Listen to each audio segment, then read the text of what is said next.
Ito yung mga trending na profile picture ngayon sa online, lalo na sa Facebook. Makikita mo halos mga ganito na yung kanilang profile picture. Mga 3D na acrylic style na mga toys. Madali lang gawin yan. Basta marunong ka lang mag-copy paste. So, ganito lang yan. Punta ka lang sa browser. Yan. Search mo lang yan, yung gemini.google.com. Diyan mo ipipaste yung text na ganito.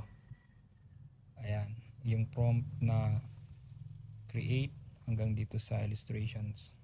Ayan. Ilalagay ko na lang sa comment section to. Tapos i-copy mo na lang. So, i-copy mo yan.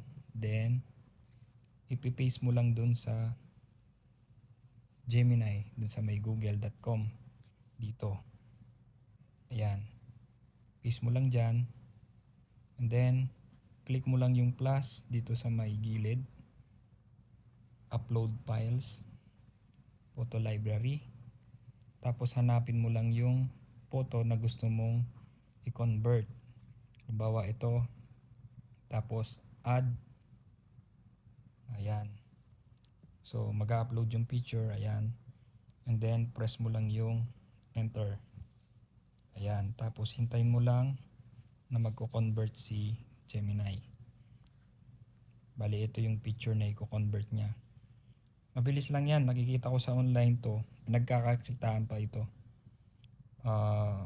Nagpapa-edit ng mga picture tapos magbabayad through GCash. Libre lang yan. Mabilis lang naman gawin yan. Free lang naman yung sa Gemini. Pero meron din siyang mga pro. Kaso nasa 1,000 plus monthly ang subscription yan. Pwede ka rin mag-edit through ChatGPT. Kaso ang mga sa ChatGPT hindi siya masyadong realistic. Ganito siya. Ganito yung mga sa ChatGPT. Ayan, tinry ko siya. Pero cute din, di ba? Realistic talaga siya na figurine. Ayan, hintayin mo lang yan. Mabilis lang naman mag-convert. A few moments later. O, ayan, tapos na. Wow! Tapos, click mo lang yan. Long press para may save. Save to photos. Ayan, o diba? Pwede ka na rin magpalit ng yung profile picture. Kaya kung nakatulong sa iyo ang video na ito, paki-click na lang ang like button and please share. Thank you for watching.